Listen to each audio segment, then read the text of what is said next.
On this episode of the Just in Time podcast with Justin Kutcher. I didn't expect to get drafted. I mean, my draft story is just a whole crazy story. He said after the game, he was like, said something like, we got Favred. Like, wait, nothing we can do. So I get to go to Seattle, same offense, same verbiage, super fired up to be here. When I was in fourth grade, my dad was on the Vikings. Archie Manning was the third string quarterback. Cooper Manning, Peyton Manning, we'd play touch football with them. Didn't think much of it. The greatest sports moments happen in seconds, but the stories behind them are timeless. Dive into the mind of the icons who lived those moments. No filters, just authentic conversations about the moments that define careers. I'm Justin Kutcher, and this is the Just in Time podcast. Welcome to another edition of the Just in Time podcast with Justin Kutcher. I'm joined now by a longtime NFL player. I mean, this guy played 17 years, I believe, made 3 Pro Bowls. And oh, by the way, he also appeared in a Super Bowl. And he also did a rehearsal game for Fox on TV with me. Matt Hasselbeck, welcome to the podcast. Thank you so much for joining me. It's great to see you. It's been a long time, man. I know, man. Long time. And but just for the record, I usually tell people 18 years. I was going to say, is it 17 or 18? Well, that's a good question. You know, I have 18 credited seasons, but I was not on the roster my rookie year in Green Bay. So I get drafted, I make the team. Long story short, I get cut. I'm on the practice squad. Andy Reid, my quarterback's coach, says, hey, listen, there's nothing for a fourth string quarterback to do at practice.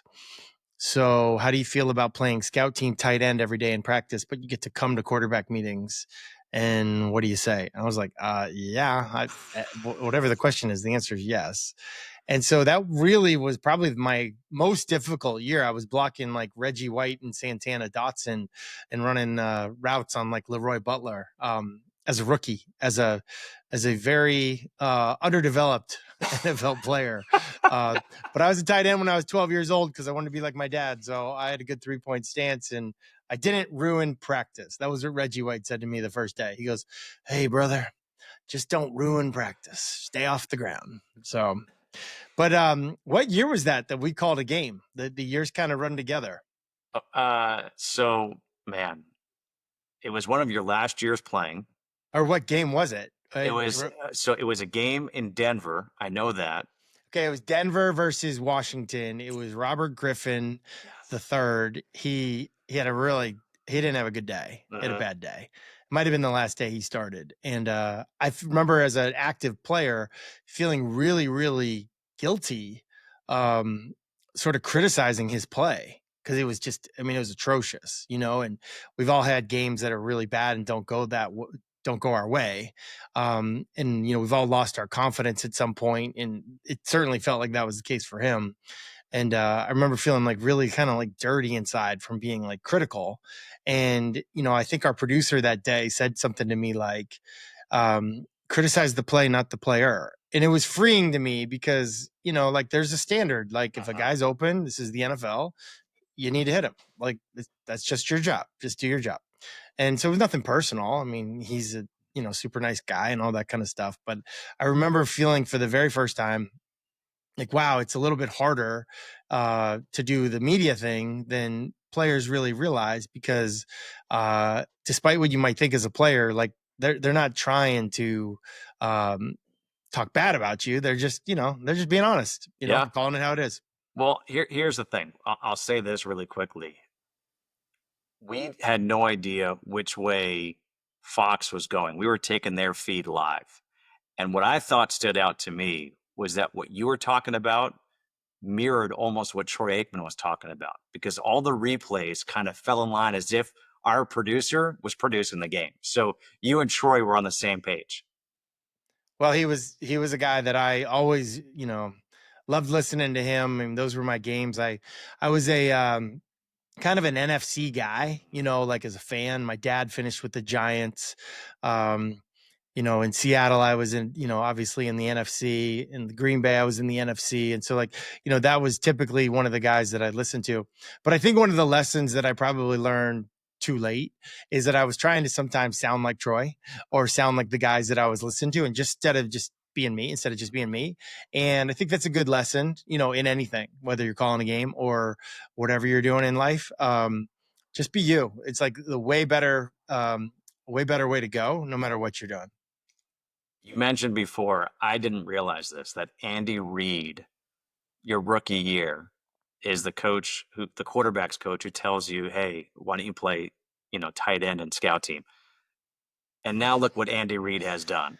Like when you see him now, are you surprised at all? Or you're like, no, this dude had it from that point?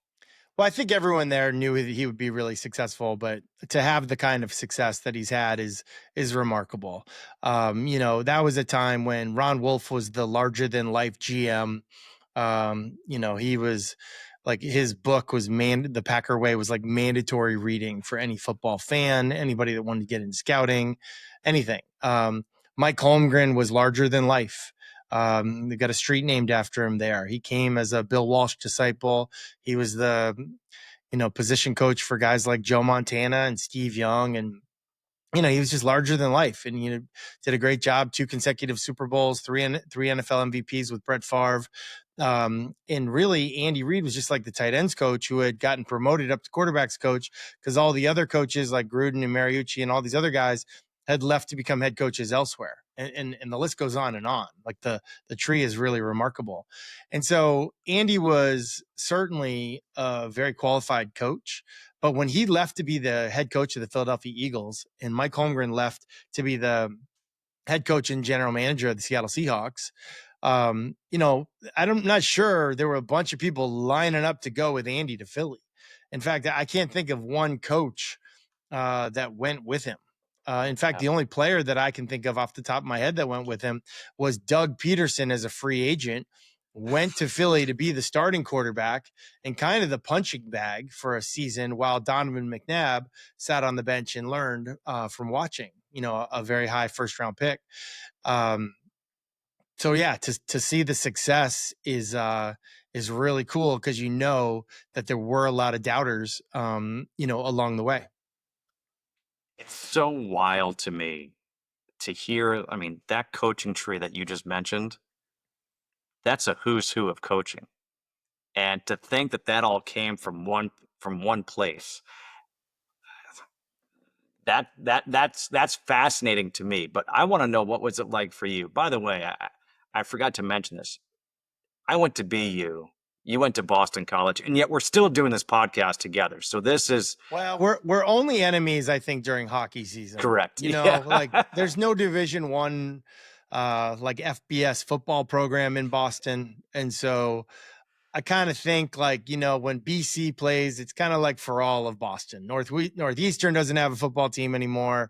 BU doesn't have a football team anymore. So we can be like the Battle of Comm Ave and the Bean Pot and all that kind of stuff. But when it comes to like the fall, like I think we can all sort of just, because up in Boston, a lot of people, you get Yankees fans, Red Sox fans with the college kids, you get Giants fans, Jets fans, Patriot fans, like whatever. So like, I think we can all at least just agree on like the Boston, like BC against whoever, Miami, Virginia Tech, that's my hope anyway. We'll see. I went to a BC football game when I was in college. I mean, yeah, it's a good time. It's a great time. It was a great time.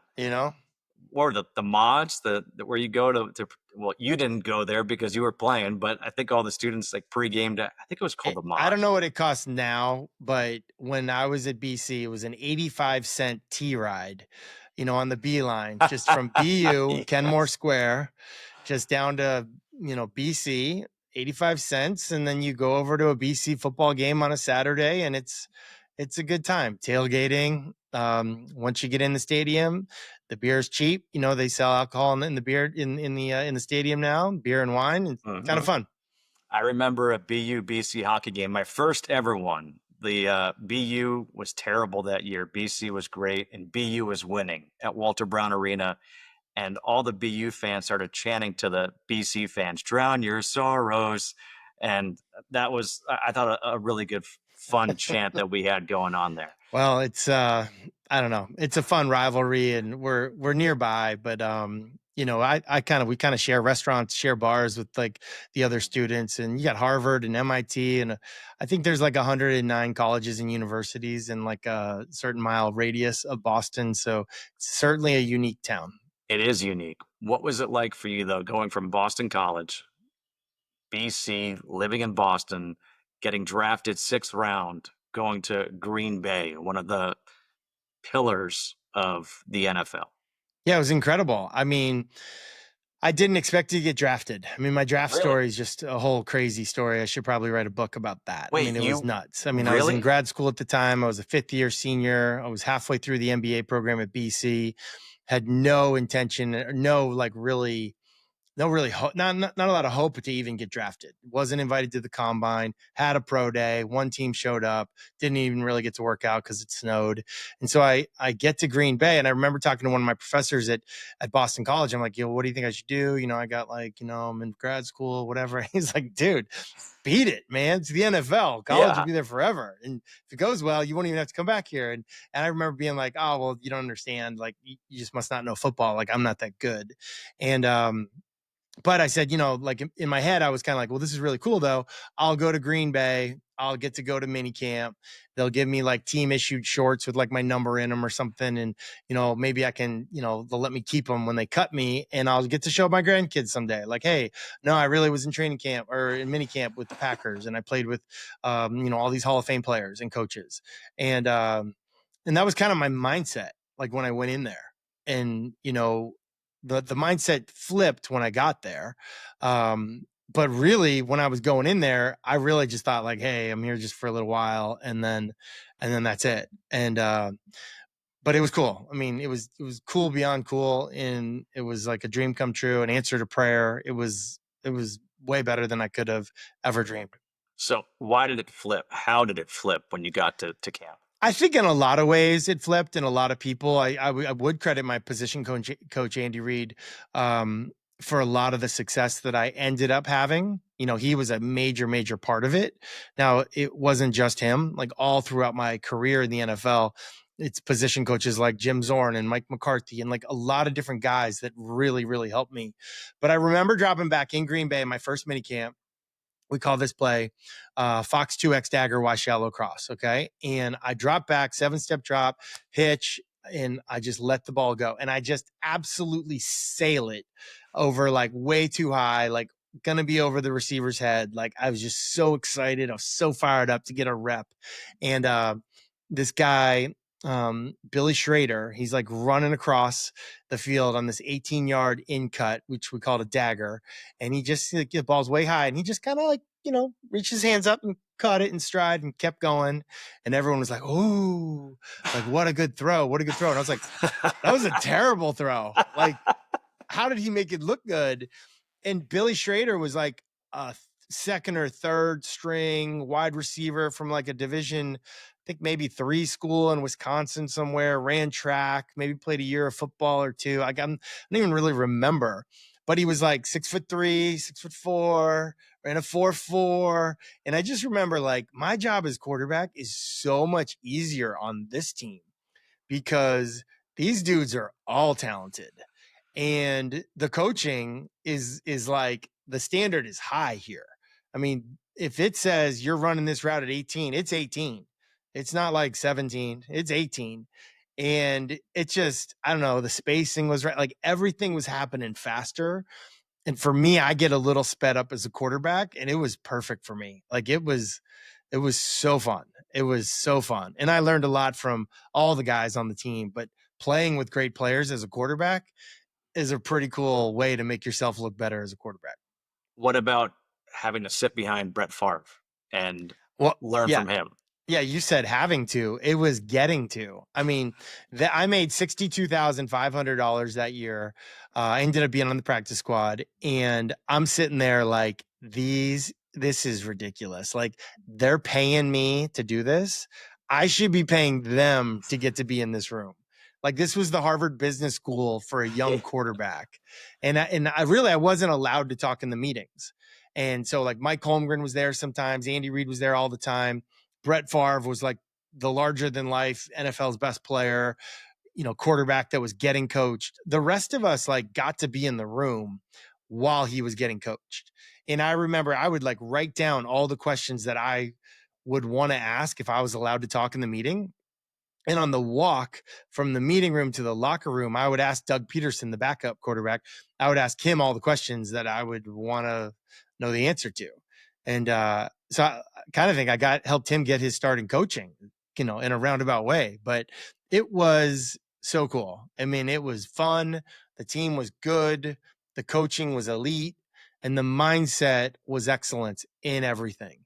And even, Rick Meyer was our third string quarterback that year, and I was the fourth string quarterback. And I remember and he was a starting quarterback somewhere else, and he had signed to come sort of like take a step back to take two steps forward in his career, the way we see people doing it in San Fran now with Kyle Shanahan.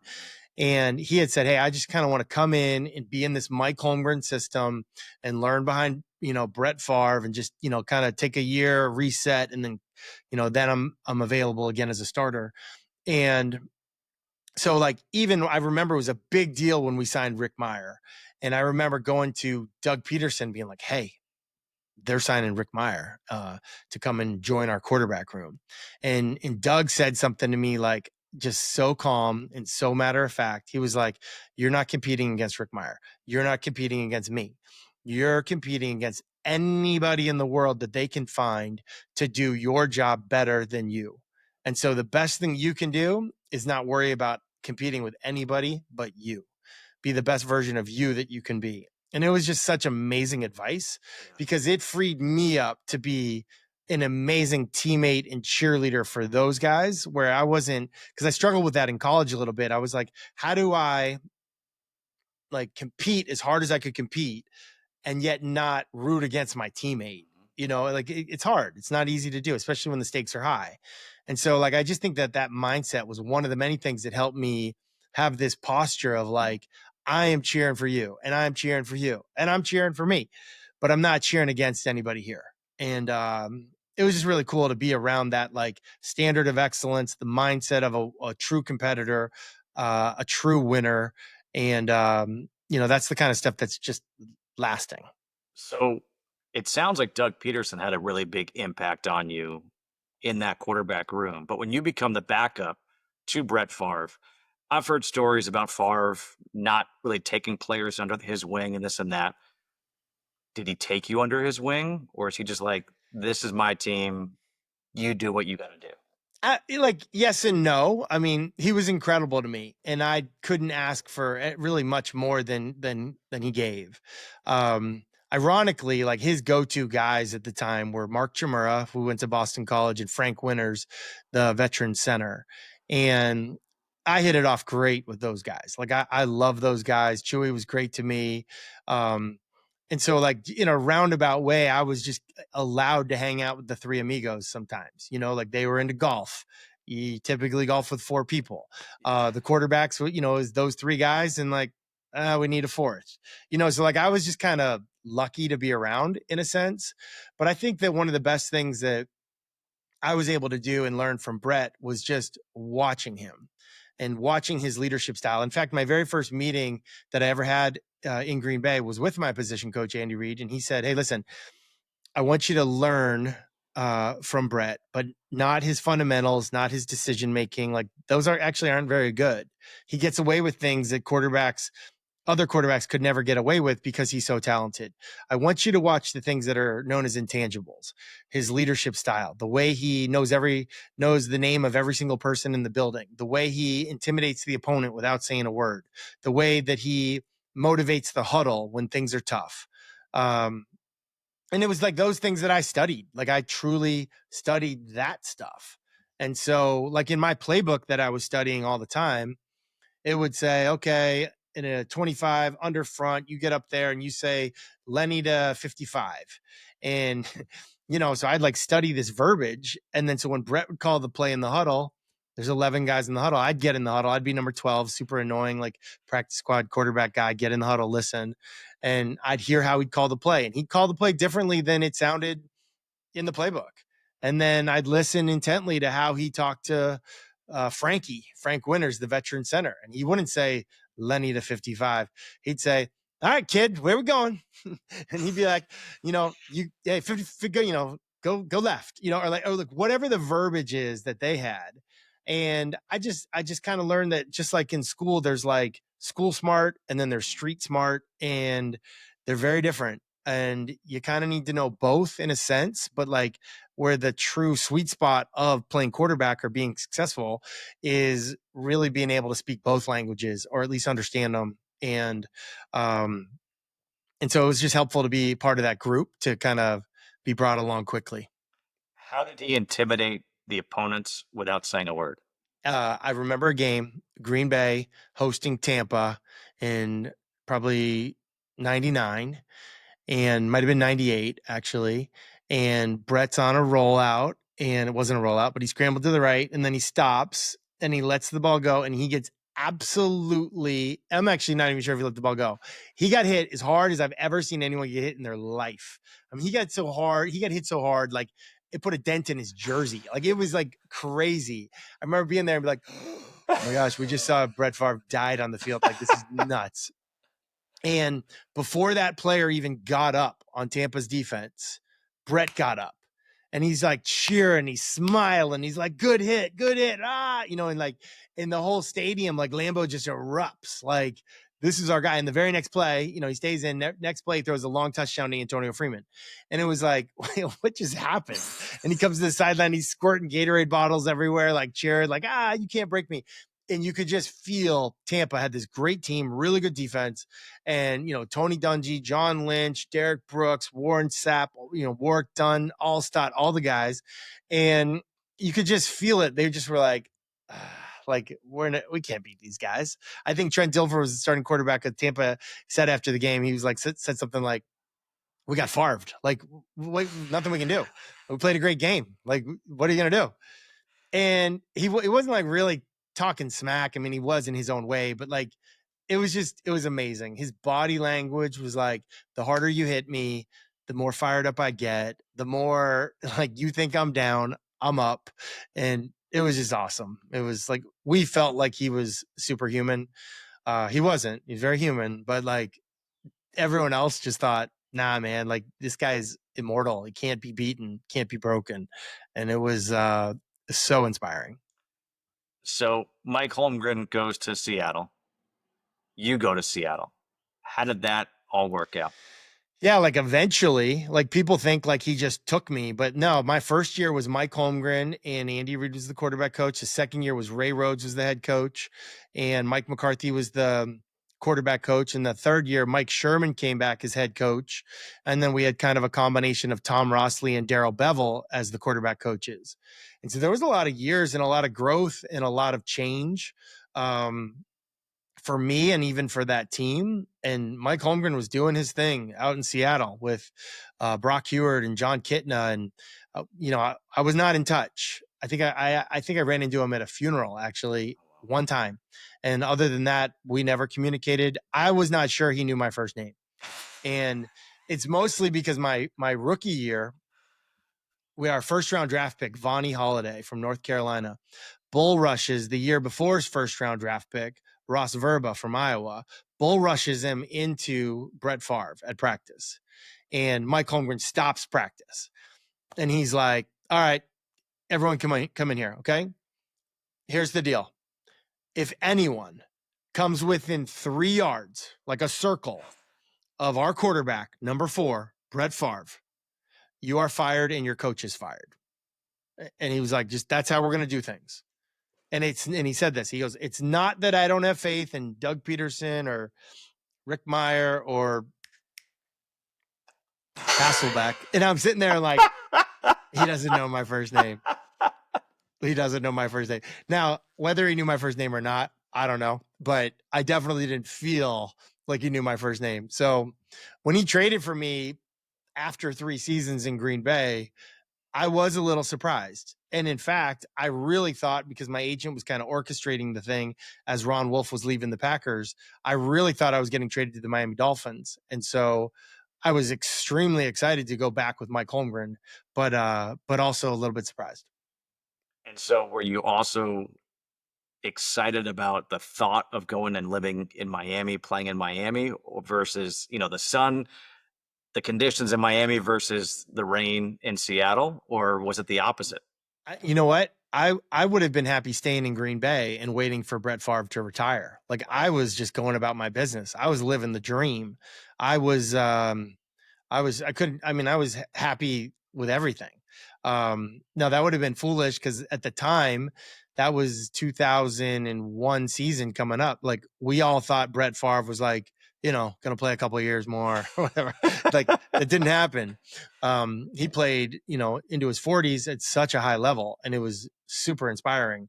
But no, I mean, I just was excited to go. I mean, I was just excited. I mean, I was happy to be there. I was the kid that didn't expect to make the Green Bay Packers in the first place. Right. I thought I was going back to grad school shortly. I thought I was going to go to like Men's Warehouse looking for suits and, have that kind of a job, hit up Kinko's to make my resume up. Like that was where my mindset was. So I was on borrowed time, 6th round pick 187, wasn't invited to the combine. I was like, what are you kidding me? I'm super happy.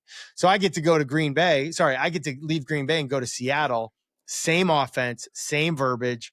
Mike Holmgren, Jim Zorn was the quarterback coach. Didn't really know much about him. Met him and was like, wow, like this guy's incredible. Super fired up to be here. It was really neat. And there were a lot of people when Mike Holmgren left Green Bay. A lot of people went with him to Seattle. And so there were a lot of familiar faces there as well. And people that I had a ton of respect for. So at what point when you get to Seattle and you see all those people, do you feel like this feels right? Like this is the right place for me? I mean, day one was incredible. Like day one was like, I can't even tell you. Like everything was first class, limousines, red carpet. We signed John Randall, the great Hall of Fame defensive end, the same day or the day after. Love that guy. It was incredible. And then do the press conference. And then we come back for like OTAs and mini camp and that kind of stuff. And like total opposite, like middle seat, row 38, connecting flight. It was brutal. Get to the airport. No one's there to pick me up. I'm like, I guess I'll just rent a car, find like a hotel. It was like an extended stay, La Quinta Inn or something. And I'm looking around and I'm like, oh, this can't be the place. There's not even an elevator here. And the guy at the front desk is like, can I help you? And I'm like, nah, I don't think so. But thanks. He's like, let me just try me out. What are you looking for? I'm like, I'm looking for La Quinta Inn. And he's like, what's your name? And I'm like, I doubt this is the right place. And I'm like, Hasselbeck. And he's like, let me just pull you up. Yep. We got you here for 53 nights. It was like such a contrast to like, press conference, big deal to like almost like recruiting trip versus it kind of reminded me of Boston College. Tom Coughlin was my head coach my first year at BC and he recruited the heck out of me. Like he was unbelievable. Like the fact that I went to BC is like a shock. You like had never thought of going to BC. Tom Coughlin was like next level. And so I see him like as soon as I get to school and he's just like, recruiting's over. And I was like, whoa, what happened to the guy from recruiting? That's kind of what this experience was like from press conference, trade to now let's get to work. But it was good. It was a good lesson I needed to learn quick. And you enjoyed La Quinta for 53 days? No, in fact, I didn't. Luckily, John Randall felt the way that I felt and was like, hold up. What are our other options? Nothing against La Quinta Inn, but it was 53 days. Mm-hmm. So we got like, I think, temporary housing and had a roommate on the team we just kind of broke it up and got to see a little bit more of, the Seattle area. But it was a good mindset to have. We're here to work. In the Seattle area, people who have not been there, I say Seattle is the most picturesque city in our country. At what point did you fall in love with the city? Yeah, I mean, it certainly can be. I think, probably the first day I went out there, my position coach, Jim Zorn, was kind of my tour guide. My wife and I went out. She was pregnant with our first child and we weren't telling anybody. So she was kind of sick. But I think, so we're driving all around, and, Jim drives a Porsche, and when he's not driving a Porsche, he rides his bike to work and everywhere. He's very active, but like he had such passion and love for the city of Seattle. He was the first quarterback that ever started there. He understood what the whole thing was like. And I loved the city before I knew the city, because I saw how much he loved the city. And that was a major, major factor. And he developed me as a quarterback, as a player, but he developed me at the same time as a leader, and as a new husband and a new father. Like, he was just really incredible that way as well. And I really, it didn't go super well for me right away on the football field, but those were just incredible years in terms of me learning how to be the leader and the person that I needed to be on and off the field. Do you still talk to him? I do. I do. And I need to do a better job of keeping in touch with people that I was coached by. I think one of the reasons that I'm doing a better job now is that I started coaching high school football 3 years ago, and really full time last year. And I think I had no idea how hard it is, and how much work it is. Also, I didn't know how fulfilling it is, but like, one of the things that I did early on is like, I reached out to some of these coaches, and I almost like had to apologize. Like, yeah, so like, I had no idea that like you were really just had my best interest at heart. Like, I had no idea you weren't trying to like, make things hard on me just to make things hard on me. Like, you just really wanted the best. And I don't know, I think I was difficult to coach a little bit that way sometimes. Really? I don't see that in you. So why do you think you were difficult to coach? Well, I know I was. I mean, I grew up in Boston. My dad was drafted to the Patriots. Mhm. I, took a train to high school every day. Like, I was a different person than I am now. I definitely had like my parents would tell you, like, I wasn't super easy to parent. I was argumentative. Everyone was like, you should be a lawyer. Like, everything's like a talk back, you know, but it was, like, I think part of my journey as a quarterback was learning how to be humbled and coachable. Really helped me take my game to sort of like the moving walkway, where I didn't have to work nearly as hard to have success. But it really did take humility and coachability to get me there.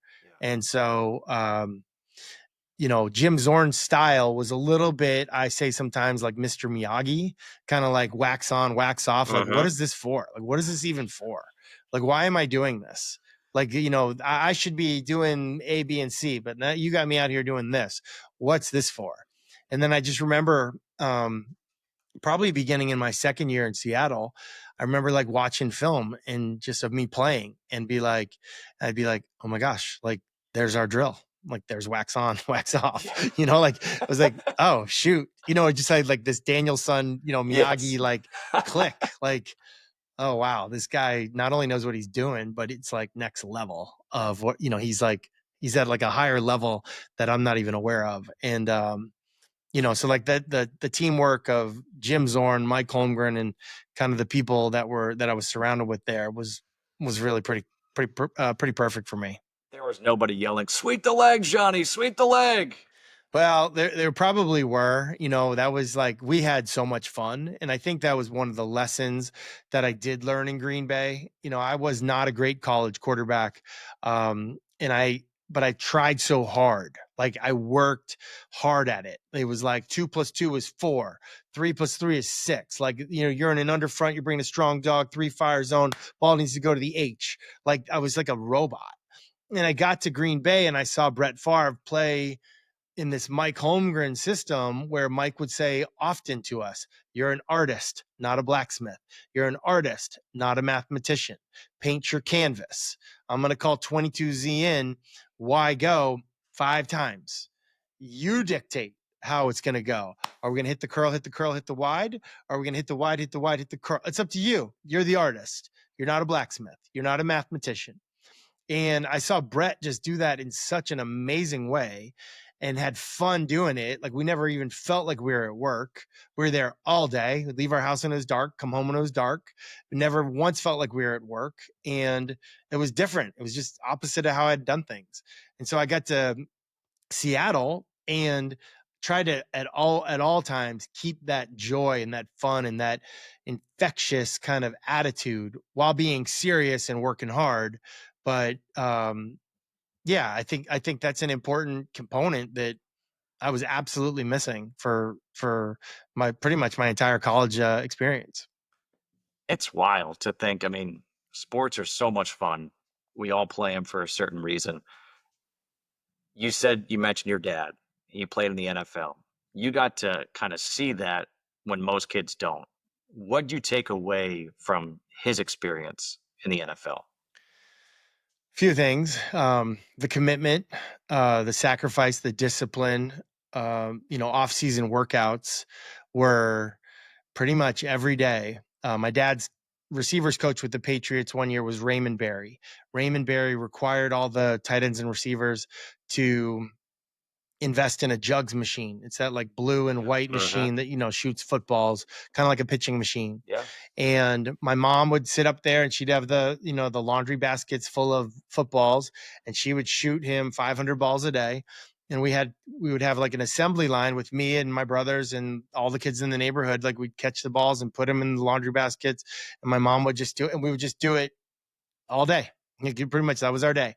And as our reward, like they'd tilt it up and let us catch like punts, at the end of the day. Like that was just, all the time. My dad trained with triathletes and workout people. And like he trained with this guy whose nickname was Dr. Death, because of how hard his workouts were. Like I just saw the effort that went into chasing your dream and making this a career. I saw that. I also saw the injuries, that's a real thing.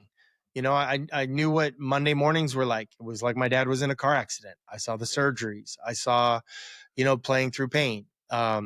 My dad's like wedding ring, his finger goes like that way. Like he's going to have to get buried in his wedding band unless we cut his finger off. Like it's not coming off. Like he's got the scars to show. So, I think I was fully aware of what that was. And the funny thing is that me and my brothers, we all played football at Boston College, scholarships, blah, blah, blah. My parents didn't let us play football growing up, tackle football. It was like, no, play golf, play baseball, play basketball, do something else. And then finally, we like wore them down and they were like, all right, fine, you can play football. And so like, that's sort of the irony, but I think because it was a hard thing for us to get them to allow us to do, we were going to just give it that much more and not take it for granted. It's funny. I was going to ask, like growing up, with your dad being the tight end, you and your brother being quarterbacks, your other brother being a defensive back, like who was throwing the ball? But apparently you guys weren't even playing football. No, we were all throwing the ball. Part of like playing a receiver position, you do catch the jugs machine, but like you don't, like my dad, he wouldn't just catch it like this. He'd want to catch the clock. So we would like stand pretty close to him and just fire it away. Even the kids in the neighborhood, like we had other kids that ended up being college quarterbacks in the neighborhood, but we would go through the clock. So we'd go like 12 o'clock, 1 o'clock, 2 o'clock, 3 o'clock, 4 o'clock, 5 o'clock, 6 o'clock, 7 o'clock, like all the way around the clock. And, or he'd like turn his back and, do the over the shoulder catch or, all the different things. So yeah, there's a good amount of throwing. In fact, when I was a ball boy for the New England Patriots in high school, I used to ask to work with the wide receivers or the tight ends instead of the quarterbacks. Because if I'm working for the quarterbacks, I'm just catching a lot of passes. If I'm working with the wide receivers, I'm throwing a lot of passes. I was the only ball boy, icing his arm down after practice. So, but probably shouldn't have been so excited to do that. Probably should have mixed it up. But yeah, just by nature, just being around the game, it was, you develop certain skills, I guess. Dude, you were a ball boy for the Patriots? Yeah, I made like 88 cents an hour if you do the math, but it was great. It was great. And I will say, like, in my NFL career, you get a laundry basket, you get a laundry bag that you tie up and you like throw in the laundry bin. And for whatever reason, I don't know the reason, but sometimes players can be so stinking lazy that they do that and they just leave it somewhere. Like they can't even put it in the hamper.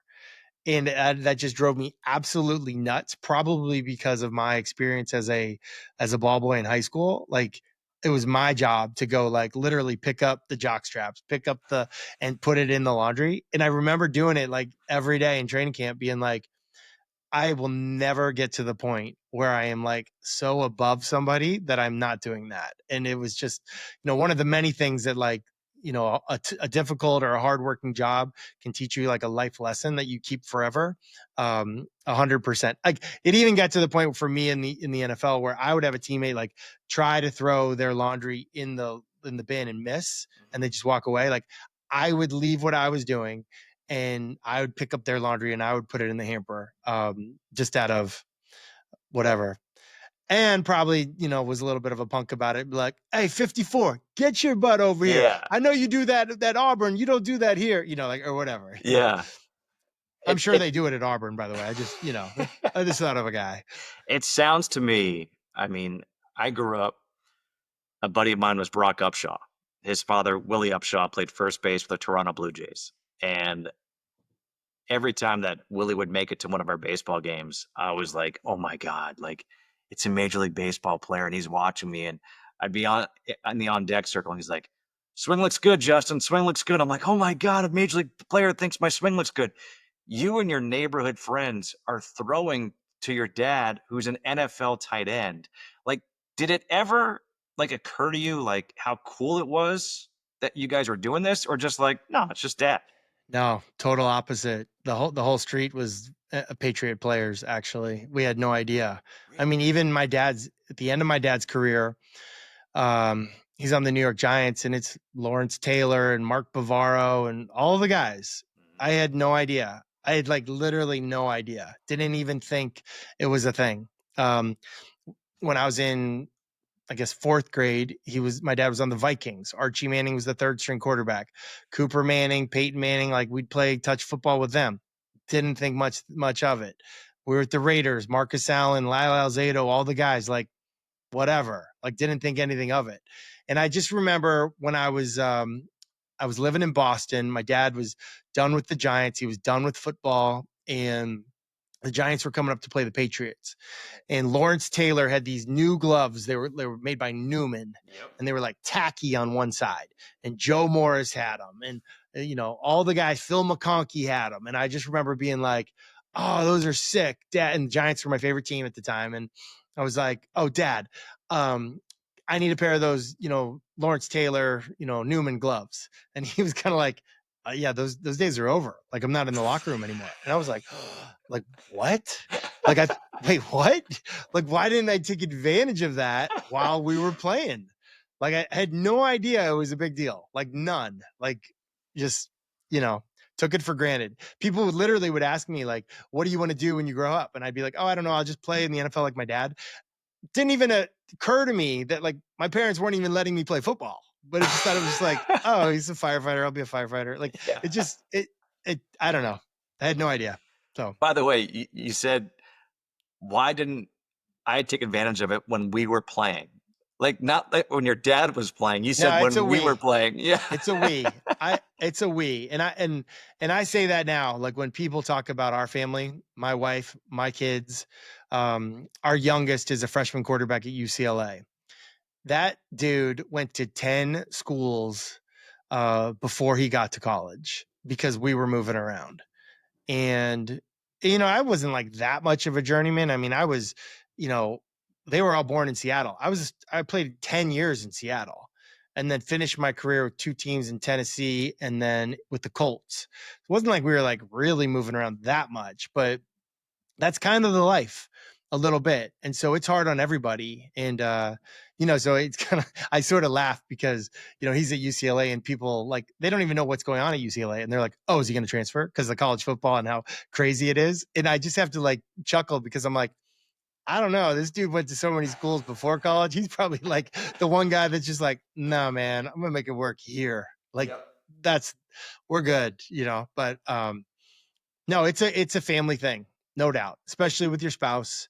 And my wife really has been a rock star through it. And I would say other wives too have been leaders on teams that we've been on, just as much as the guys have been in some cases.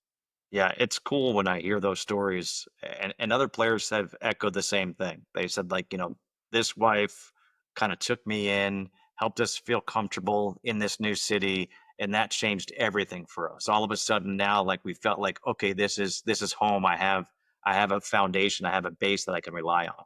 Yeah. Well, like we get a game plan book. I don't have one nearby. I was going to show you. We get a game plan book like for every opponent. And I mean, it's like your lifeline to win a game every week. And I remember one year my wife made up a game plan book. She took one of my old binders and made up a game plan book for any new family coming to our team: dry cleaner, dentist, schools, church, grocery store, dry, what, like you name it, like whatever you might need. And just as like a resource to people. And, it's a team effort. But I think the best example of wives having an impact on our team, and I could give many, was my first year in Seattle.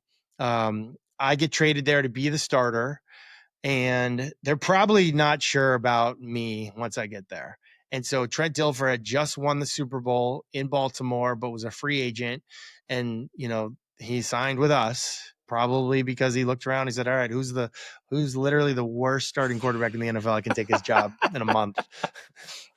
So we were very competitive. We're very close now. We were not close then. Like we were going at it.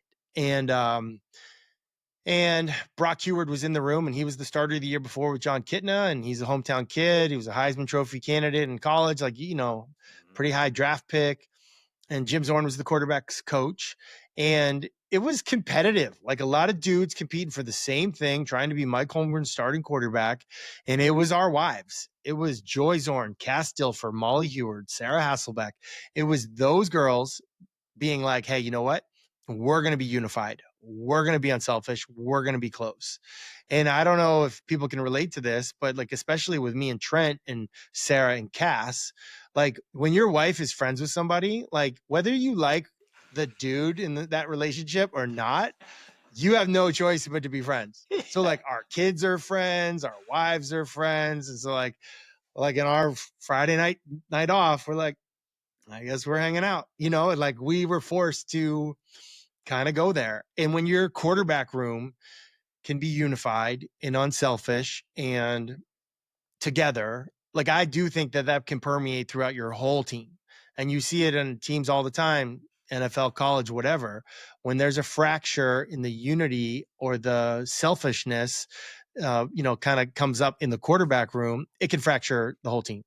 And because everyone can relate. I don't care what position you're playing. You're playing guard or running back or DB. Like you've been there. You feel like, man, I should be playing. I should be getting more reps. Like whatever. And so that was a chance for us as quarterbacks to lead on that team. And really, a lot of the credit needs to go to the wives who, knew their husbands and took the bull by the horns. Kudos to them. That's pretty impressive stuff. For you, when you became the starter, when you won the job and you are the starter, how aware are you of, I got to make sure this quarterback room is tight? Yeah, it was different. So, really what happened, and this is kind of a little bit the story of my career. I was so fortunate to be around such amazing quarterbacks pouring into me as I was going. Like I was in Green Bay for 3 years. Everyone knows about Brett Favre and Doug Pederson and Rick Meyer, some of those guys. But like Danny Werfel was the third string guy there one year and was incredible for me. It was incredible for Brett. When I was in Seattle and Trent Dilfer was the starter, so I was the starter. I got hurt. Trent Dilfer takes over. He becomes the starter. He tears his Achilles down in Dallas when we're playing Dallas, when Emmitt Smith is trying to set the NFL rushing record. He tears his Achilles, and I wasn't ready as the starter the first time. I was ready the second time around. And they brought in Jeff George that year, who a lot of people think like, oh, Jeff George, like, he was difficult for coaches to get along with. He was incredible for me. He was incredible with our coaches. Trent Dilfer on the IR was pouring back into me, like showing like he really was there to support me, not steal from me, which was kind of like my Bostonian mindset, like, competitiveness. And so they poured into me that way. And when those guys all left after the 2004 season, 05, it was the first time when like everyone in the room was younger than me. My backups were Seneca Wallace and David Green out of Georgia. And I was the veteran all of a sudden. I had to step up and I had to be the guy with the O-line and with the receivers and with the defense. And it was a different experience. But I also think that created space for me to step up as a leader like I needed to. And so I'm very grateful to the kind of like guys like Dilfer and Jeff George and Brock Hewitt and some of those guys kind of showing me the way. But it was really in the opportunity to step up. The second opportunity is kind of why I was able to take advantage of it. So that 05 season, if I'm not mistaken, you're the oldest guy in the quarterback room and you guys go to the Super Bowl. That's the year? That's the year, yeah. And it was really the best year. I mean, we really had we didn't win the Super Bowl, but we had the best season of any team, I think, certainly in the NFC. It's a good lesson there that doesn't really mean anything because you got to play your best football in the last game. But I think one of the cool things about that season is that we had lost on the last play of the game in the wild card round in 03. I threw an interception, pick six to end that game. And then in 04, last game of the season, we're hosting the greatest show on turf. I throw a ball a little too hot in the end zone, and we lose that game on the last play of the game. But it was those two losses that kind of propelled us to be different in 05. And really, Super Bowl was like the farthest thing. It wasn't something we talked about. Like we talked about other things, and that kind of that narrow focus helped us be the team that had such a great year. We were the 1 seed. We rested our starters the last week of the season. We had I don't know how many guys starting in the Pro Bowl. It was really a great year, but it was kind of because of those failures that I was able to kind of move on and have the great year that we had. Yeah, Year. it sounds like even when you got to Seattle and you were the starter, lost it, got it back, it was when you lost it and you were able to regain that position because of the injury that things clicked. So the failures actually led to your success. No, it was like failing forward or failing, exactly that, failing towards success. And, I remember so many things. I don't remember a lot of the successes. I remember a lot of the failures. And, I remember getting benched and Mike Holmgren would like scream at me when I would audible from one play to another. Like it was like he hated it. But I thought I was doing the right thing because we had these rules and blah, blah, blah. So he would yell at me. He's like, "Why did you audible?" And I'd say, "Because that's what the rule is," or something like that. And I'd get all hot and heated, and then we'd all of a sudden clash. And then I get benched, and I see Trent Dilfer, how the same exact play is called, the same exact audible, and Mike Holmgren reacts the same exact way. And he said, "I don't want you to audible." And Trent Dilfer would be like, "Okay, got it." And I was like, "Wait a sec, like what?" Like with a smile on his face. He's like, yeah, he was able to hear like the constructive criticism through, I don't know. He just had like skin like an armadillo. It was like water off a duck's back. He just was like, "Yeah, we're good." And I just thought like, oh my gosh, well, I guess I could do that, like, and then all these little things that he would do that Trent would do. Mike would scream at me, "Tempo, tempo, tempo." And I'd be like, yeah, whatever. Like, I didn't know what tempo meant. Yeah. Like, I don't even know what the word means. I thought it was just like, false chatter. Like, "Hey, batter. Like what? Yay, batter, swing better. Like tempo, tempo, tempo. And finally sitting there like, with a bad attitude, probably I'm sitting there like, tempo. And I'm like, why does Trent go so fast? And then it's like, tempo is like when the ball carrier is tackled, until how much time elapses until we snap the next play. And I was like, oh, like, dang, I can do that. I didn't know, like, I didn't really understand, it just, things were just like, I was drinking out of a fire hose with the offense and the responsibility and all kinds of stuff that, I was almost afraid to ask some questions. And so getting to watch Trent do it was incredibly helpful. And not all quarterbacks get that opportunity. And so, like, I actually needed to see, Favre do it. And then I needed to see Dilfer do it before I was ready to do it. And so, like, yeah, slow learner, I guess. No, it's just just listening to this whole thing, going back from the very first thing about being drafted, not expecting that, right? Going to camp, like, I'm just going to try to get the swag so I can go back and tell like my grandkids that, hey, yeah, I did go to camp one time. But then to play 17 years, to be a Super Bowl quarterback, to be the quarterback in the Super Bowl, dude, I didn't even realize like the scope of your career, how crazy it was to be the 6th-round pick, to being a 3-time Pro Bowler and having all these stories in between. But what was it like being the quarterback in the Super Bowl? Like those 2 weeks leading up, because you're the guy. It was so much fun. I mean, it was so much fun. And it's kind of a bad memory because we weren't able to finish the job, play our best in that game. We had such a great year. We lost the first game, and we lost the last game resting our starters after Sean Alexander got the NFL MVP, locked up by setting the touchdown record. And there was one other game.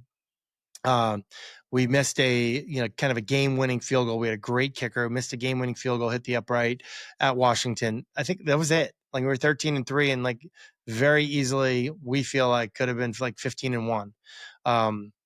So like to not end the season as champs is tough. But our theme that whole year, we had this mountain climber named Ed Viesters come in and talk to our team about like when he climbs a mountain, he's not looking up at the mountaintop. It's just like about one step at a time. And, it kind of fit for me because I had this kind of word picture that probably got from Jim Zorn, where like if you're bowling, like you're not necessarily looking down at the pins way down ahead. There's these little arrows on the bowling alley. Like you just do that, you hit those, you're going to hit the pins. And Mike Holmgren had this saying that kind of was a Bill Walsh saying, I think, or a Joe Montana, Steve Young type era with the Niners. Just do everything right and the score will take care of itself. So this one step at a time mentality was how we got to the Super Bowl.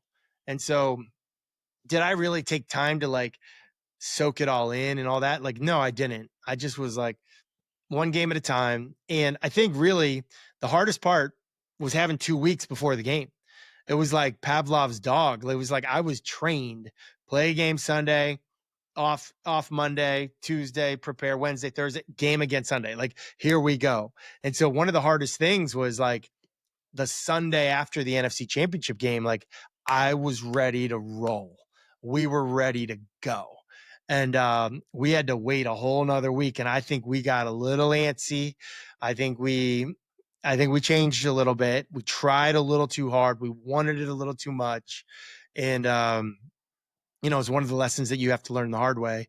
And but it was an incredible experience, obviously. So you don't remember this at all. You don't think about that day or those 2 weeks at all, do you? Well, it's funny. Like there's some things that I expected, and then there's other things like I didn't expect. Like I had a routine before the Super Bowl. I had a routine before every game that I tried to do my routine before the Super Bowl.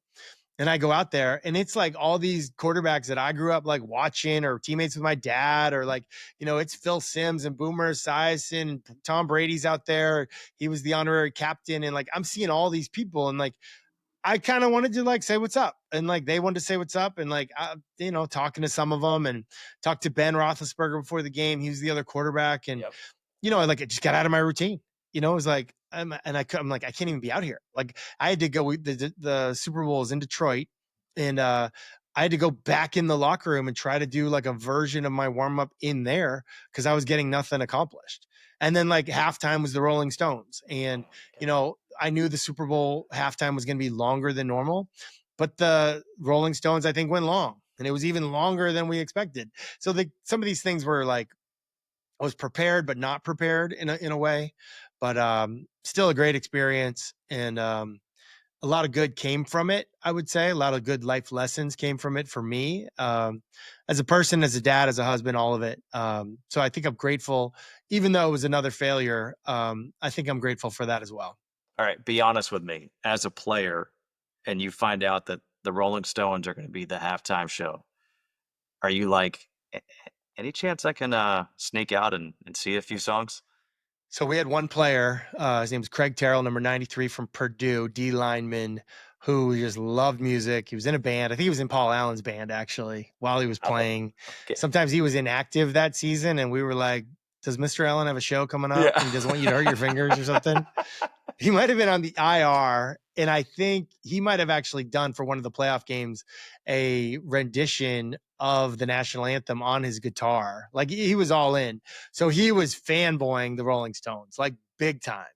And so, no, I mean, I don't think we were upset by it, but it was kind of like, all right, dude, go do your thing. But no, I think the mindset for most of us was like, let's just lock in here, and then someone else will document this or whatever. But it was cool. I think everyone's experience was a little bit different. Some guys enjoyed it more than I did. I probably could have enjoyed it more, but again, I think like if your focus is like between the white lines, usually that takes care of business. For us that day, it didn't. So, but there's other lessons that you learn through it. So I just spoke with John Cook, longtime PGA Tour golfer, and I asked him if he could change one thing about his career, what would he change? And he said, I would have tried to have been nicer to myself. And I was like, wow. And he's like, I think that would have helped me win more tournaments, win a couple of majors. I was too hard on myself. Were you too hard on yourself? No, I think being coached tough was good for me. Like the standard is the standard. You know, Mike Holmgren would not let the ball touch the ground in practice. Just wouldn't. Like not allowed to touch the ground. He would like lose his mind if the ball touched the ground. Now we would script for success a little bit. We'd have the defense on, the right defense for the play that we called. Like we hope we call this first cover 2, that first cover 3, this versus blitz. But like besides that, like the ball was not allowed to touch the ground. And it just made game day easier. It was kind of like, oh, shoot, this isn't a Friday Mike Holmgren red zone day. We're good. Like I have no nerves. This is easy. This is the easy part. I don't think it's that. I think I probably would be more coachable early on in my career. Taking kind of a beginner's mindset. That would probably be one of my things. Even if you feel like you have all the answers, take notes and prepare like you don't. I think that would be one of the things. And then, you know, I learned a lot from Pete Carroll. My last year in Seattle was Pete's first year. And I learned a lot from him in terms of like what it means to over try. And, you know, I grew up a pretty diehard Celtics fan, but he shows this Kobe video on day one and I wasn't really feeling it. Like I didn't want to hear it, but Kobe nailed it. Like he just absolutely nailed what it means to try too hard or to want something so bad in the moment that you don't play your best. And he like perfectly described what we did in our Super Bowl. Like we wanted it so bad that we didn't play free and loose and like we played all year. And, you know, so I think that's a great lesson. I wish I would have learned that lesson 5 years earlier, but there are a lot of great lessons and I'm sort of grateful for everything. I wish I would have hoisted a Lombardi. Like that is certainly true. But again, like I've said many times, there are so many lessons that I never could have or would have learned, you know, had we not lost. Okay. Still want the ring. Still want the ring. But for sure. But that is keeping it real. That is true. So fast forward then, you go from being a Pro Bowl quarterback to then being a backup quarterback. What was that transition like?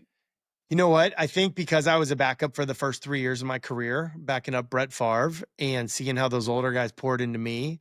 And then I get to Seattle. And like I mentioned, like some of the older guys that you wouldn't think, you know, really poured into me, you know, Dilfer especially, but a lot of different guys over the course of it. I had the chance to sign wherever I wanted after the NFL lockout. And so what was unique about that year, the draft had already happened and then free agency was going to happen. And so like you see these situations where a quarterback signs with a team and then they draft a quarterback, you know, early and like, whoa, what the heck, you know? Atlanta last year. Yeah, that's an extreme example because I think I was sitting there like, yo, what the heck? But the unique thing about my situation in Tennessee is they had drafted Jake Locker, the 8th pick overall, and then I was a free agent.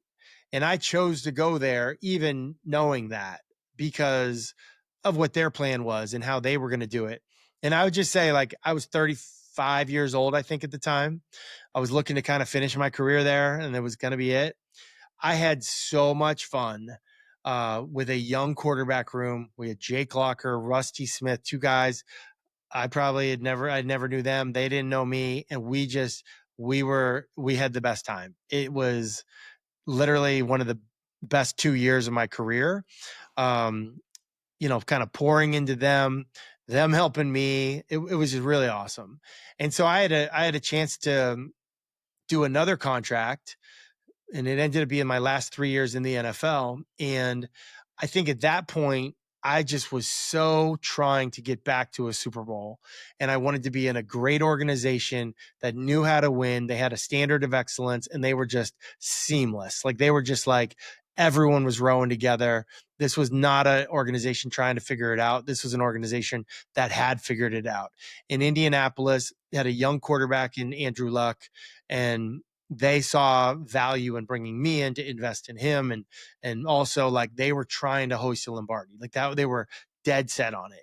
And it just was a great fit. And because of that experience as a young player being a backup, kind of my experience with the younger guys in Tennessee, going there to back up Andrew Luck was like, yeah, I could do this. And I really turned down opportunities to start other places to go with a team that I believe they were building something special. Like, they were building a monster in the AFC that was growing quickly because of this great quarterback, Andrew Luck. And it was great. And it was really everything that I had hoped for. And it got better and better each and every year. And we were able to get to the AFC Championship game, but weren't able to get over the top. But part of that was probably the fact that I had to start 9 games as a 40-year-old in there. That wasn't on the bingo card. But having been a backup before, I think made it a little bit easier to kind of swallow my pride and to find other ways to contribute to the team. How early did you know that Andrew Luck was something special?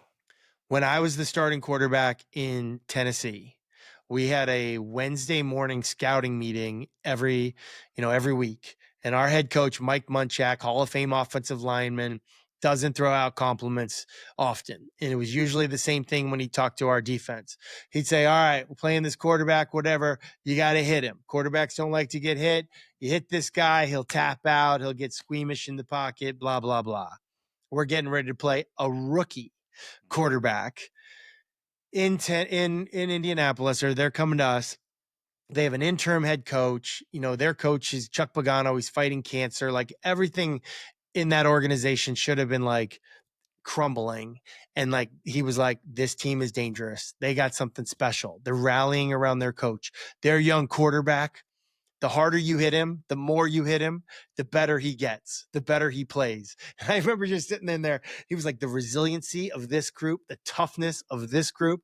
I sat there and I'm like, man, I want people to say that about us. Like, that's exactly what I want people to say about us. And so I just think I admired what they had going on. I mentioned Chuck Pagano was fighting cancer.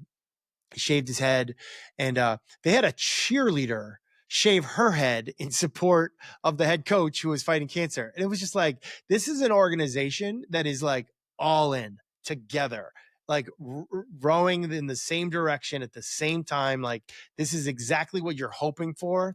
And people try to manufacture it. This was like, it just felt so organic. And this was a team the year before that was the 32nd ranked team in the NFL, like literally the worst team in football. It just, it was like, you know what? That's something I'd like to be a part of. And ironically, they were the team that came after me the hardest and had a vision for their young quarterback and their team and how to get there. That's really cool. When you heard Munchak say that, like, the harder you hit him, the better he gets, did you have flashbacks like Brett Favre and that hit that he took? 100%. And then I got there to Indy with Andrew Luck. And I noticed he would do this thing. Like, when he would take a hard hit, he would congratulate the guy who hit him. He'd be like, oh, that was a great hit. Like, kind of in a polite voice. Oh, that was a really good hit. Oh, that was a good try in your sack. And it was like, it was infuriating to the defenders. It was infuriating. And I, just sharing I probably spent more time with Andrew than I spent with my own wife that, during that time. And I would be like, why do you do that? And he's like, isn't it great? And he just like chuckle. And I'm like, oh, you're fully aware of like how annoying it is to like JJ Watt that you're just like, oh, that was really good hit, like Clowney, like, Whitney Merciless, like, oh, that was a good try.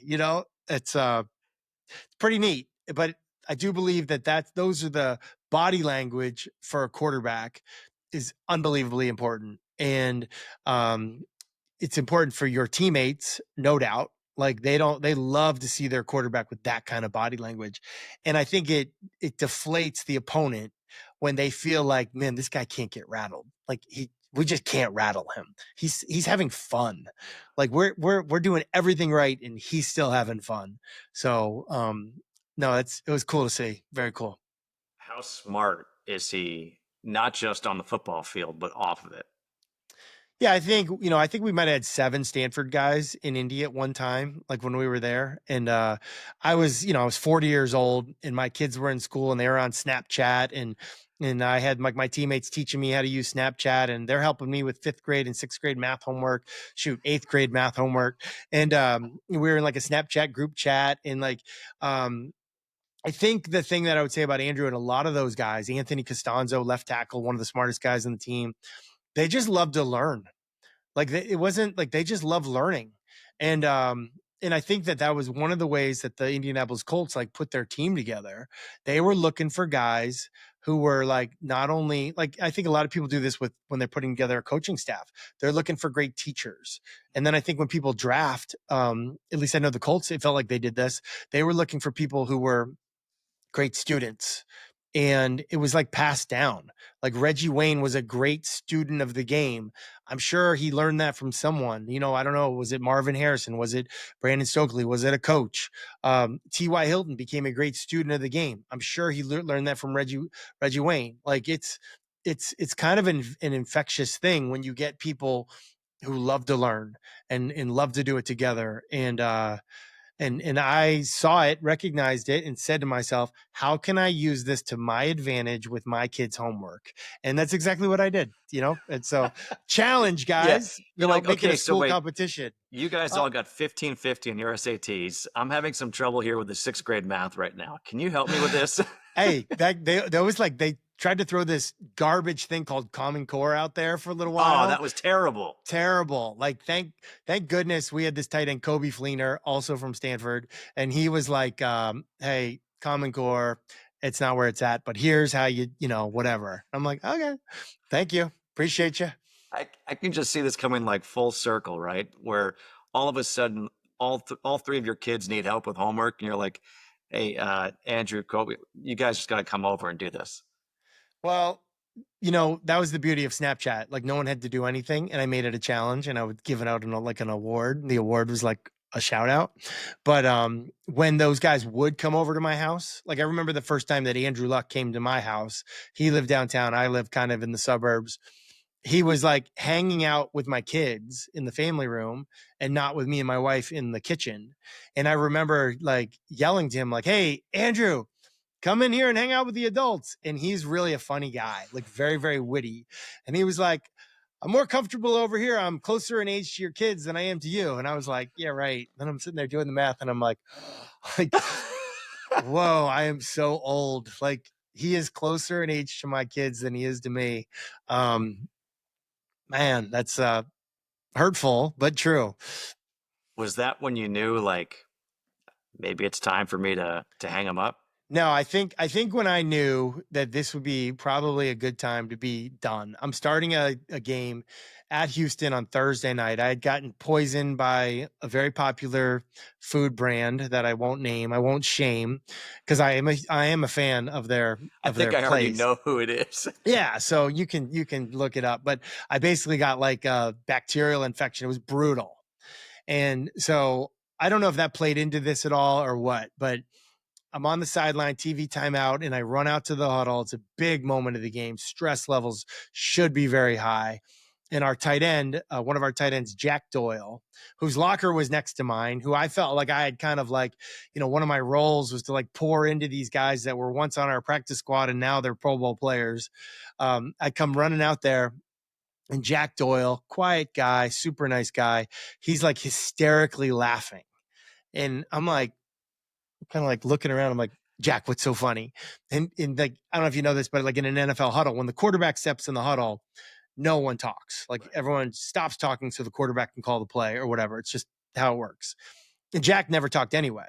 So when I come into the huddle and Jack's laughing, and I'm like, Jack, what's up? And he says, he's like, it's just so funny that you're out here with us. And it was like, am I that old? Like, am I that old that you would think? Like, I thought they thought of me as like a player, but I think I thought at the moment I was kind of like, is he like making fun of me, like for my age, basically? It was really funny, lighten the mood in the huddle for sure. But it was definitely a moment of like, you might want to rethink this. Might be the last year. Giving up a good backup quarterback role has got to be really hard.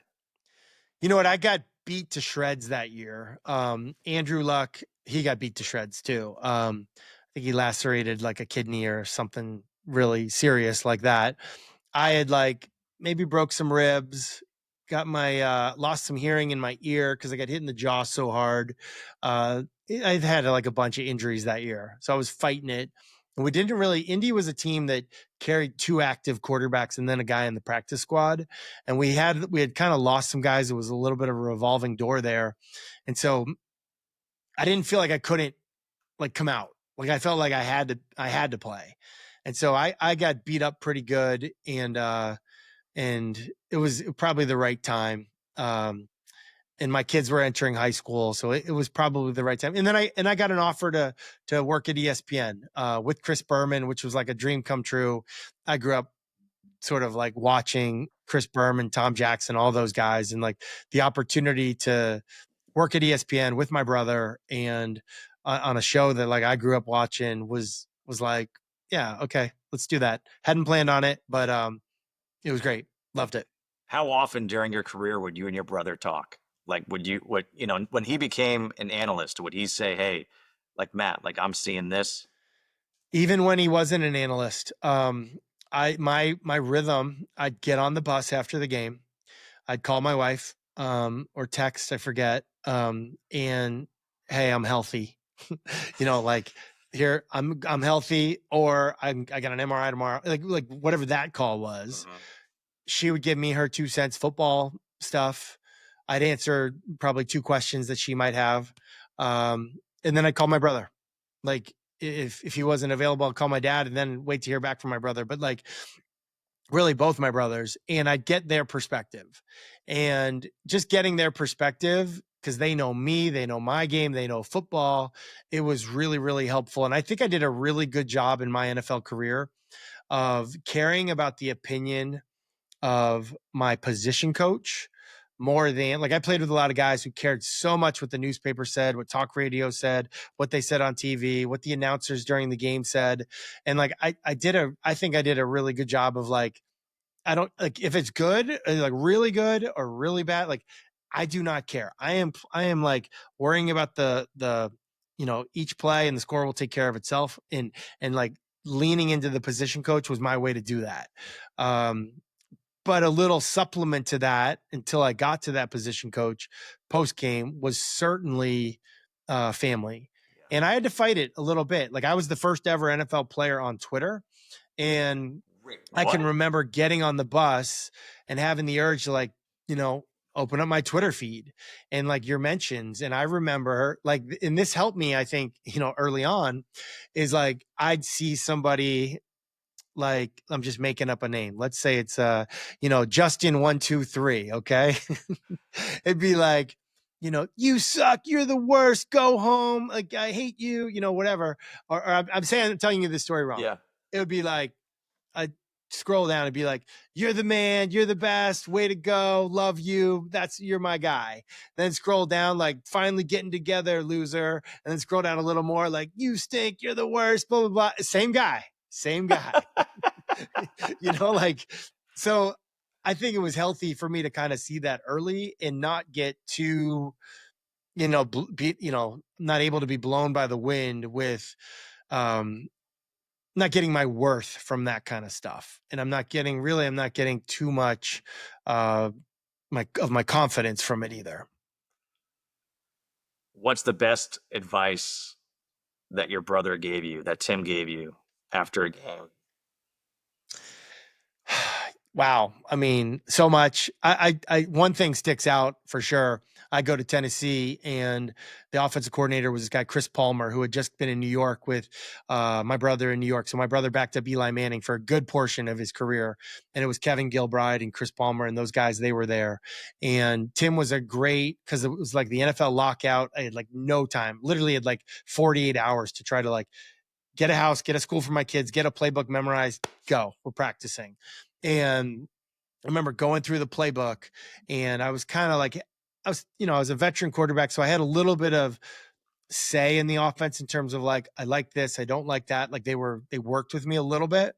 But I remember we had this play.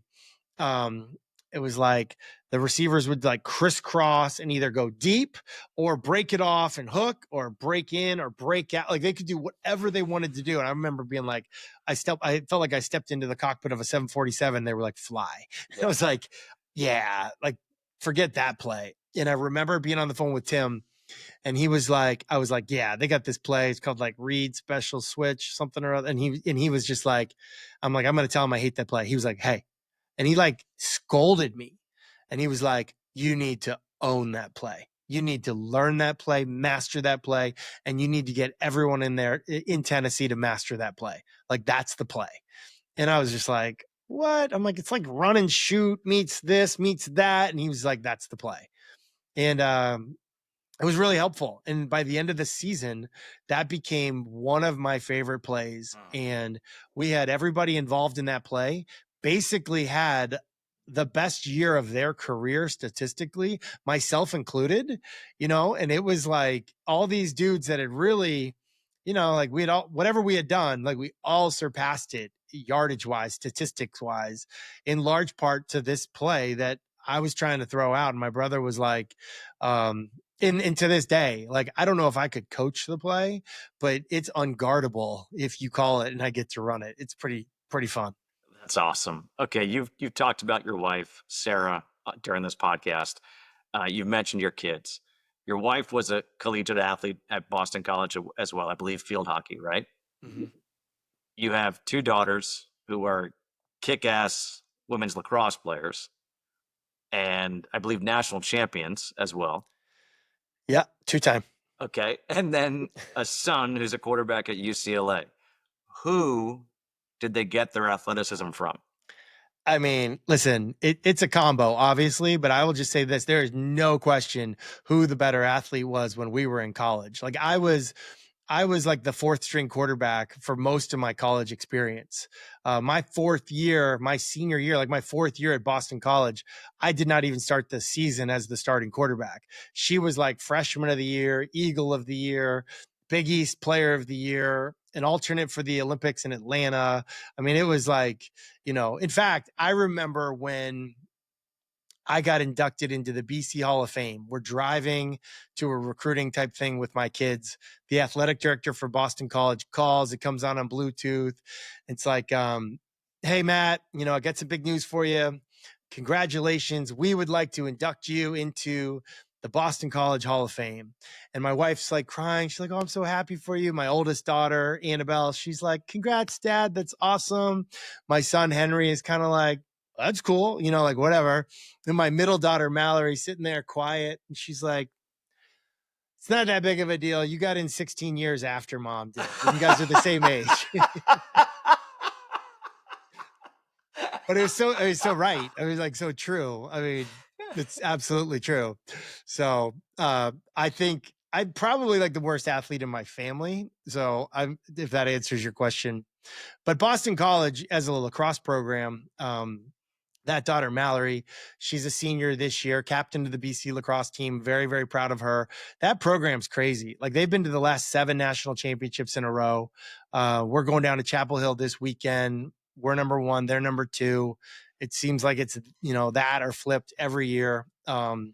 So it's been a thrill being their dad, kind of following all of this stuff. And I get way more nervous watching them play or watching them compete than I ever got myself playing in a game.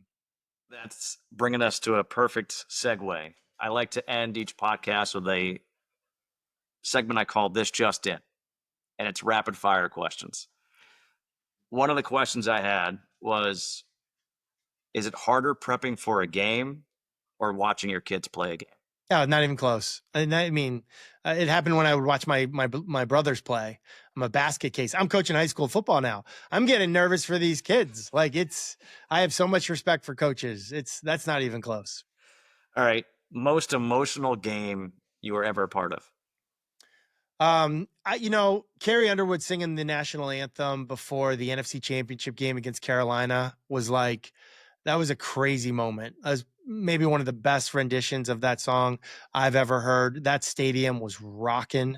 So if it's not that game, it's the game before that game against Washington, when the Seahawks hadn't won a playoff game since like Chuck Knox was the coach or something like that.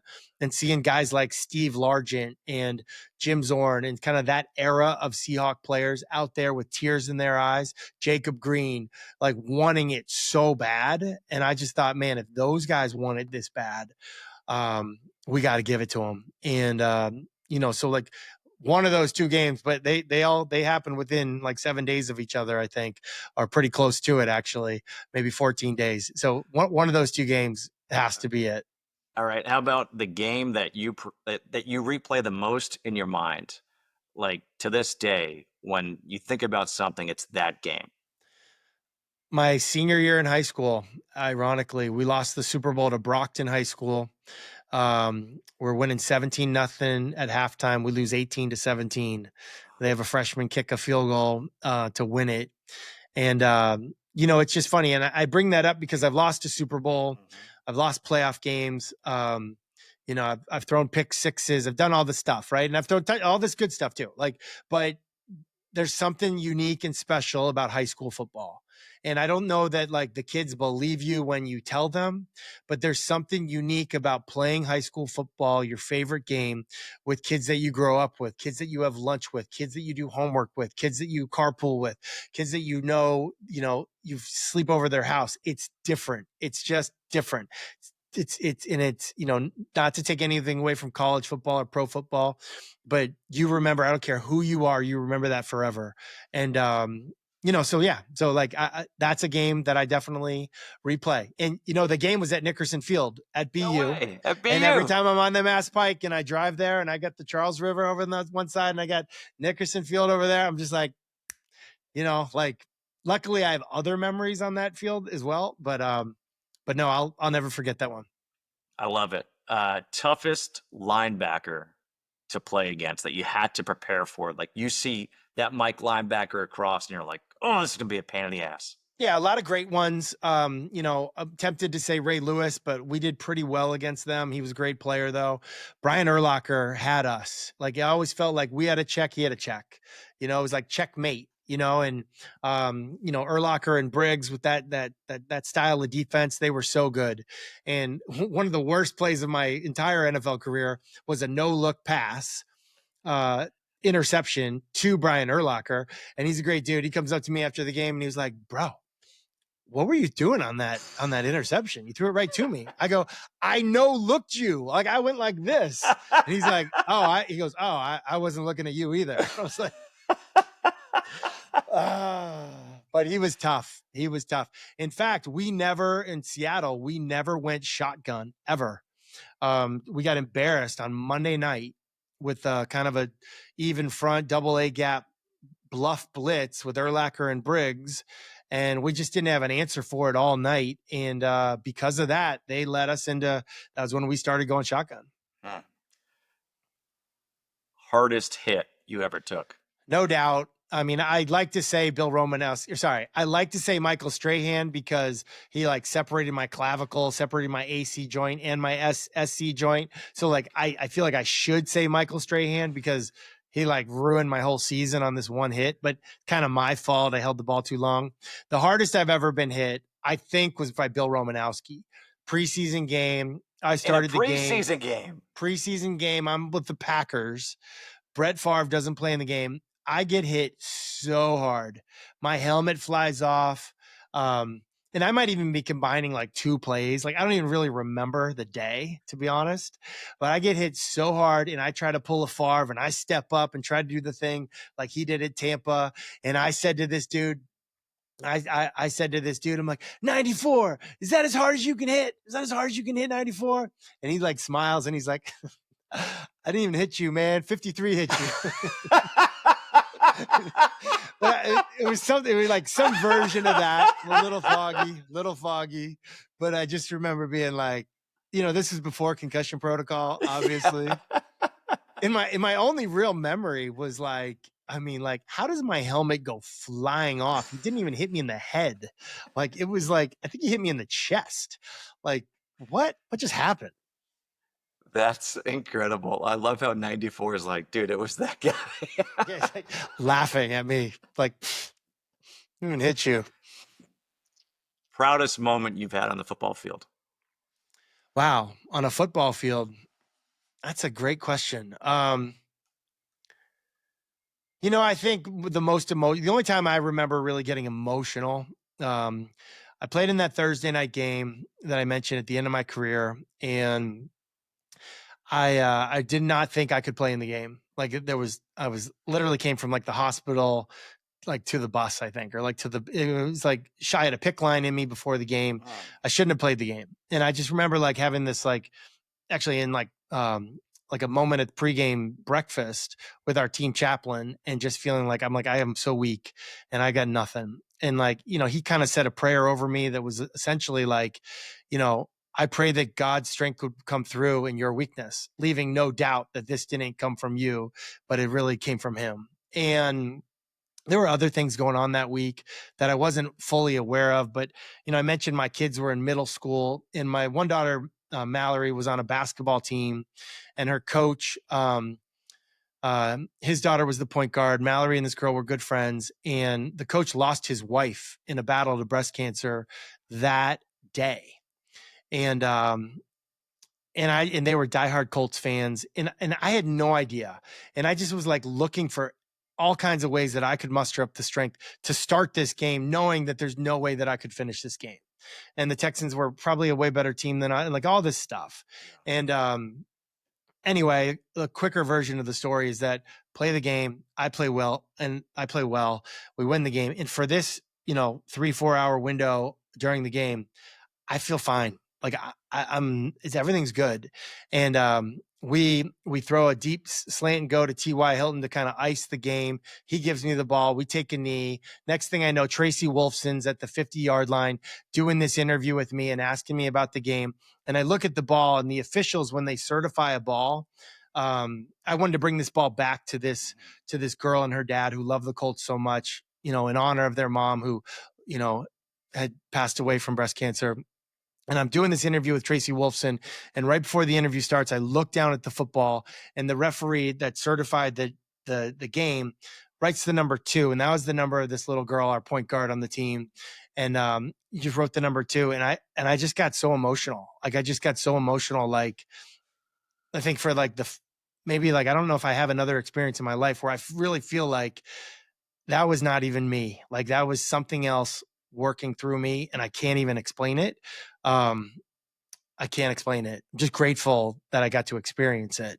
And I don't know. And Tracy Wolfson was just like, I noticed you're emotional. And the funny thing is like, I never get emotional at anything.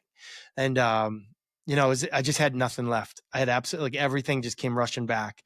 And so I don't know if that's really a proud moment, but it's a moment that, I don't know. It's even hard to talk about because it's so amazing. Well, hey, I can't ask a question to follow up on that because that's way too good of a story. This podcast is all about storytelling.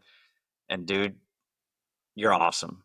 I didn't realize half the stuff that you told me during this time. And 18 years playing in the NFL at the quarterback position, and then raising 3 kids who are stud athletes and having both you and your wife in the Hall of Fame at Boston College. And also, I believe you're in the Ring of Honor for Seattle. Kudos It's to pretty you. amazing considering how it started there. Yeah. That was also a night where sometimes the struggle early on makes the success later that much more meaningful. Yeah. Well, I know you're a fan favorite out there in Seattle. You're a fan favorite in a lot of places. It's crazy to think that I met you because you were doing a rehearsal, a practice tryout game for Fox, and you went to ESPN. I tried telling them that you had the stuff, but they just, didn't listen to me. But I really appreciate you doing this for me. This was really cool, and let's definitely be in touch. Hit the link sometimes. You might want to play me now because my game, it's terrible. Oh yeah, where are you based these days? I'm in Charlotte. Oh, I feel like everybody's in Charlotte. I was We in have a Nashville lot. last year. Yeah. I just played in a golf tournament with a bunch of Charlotte guys. London Fletcher and Fletch and I we're at the same course. Okay, yeah. So there's a contingent of Clint Dempsey. I think you probably Clint and I just played together the other day. Yeah. Wait, were you at the Dormy now? You're at the Dormy I was, Club. yeah, the Dormy Club. Yeah. Okay. With You were Team at Red, White, and Clint's Blue. event. Yeah. Yeah. Yeah. No, that's Charlotte, like the place to be. Well, the ACC lacrosse tournament's in Charlotte this year. So we'll be down there for a week. So maybe we'll have to connect.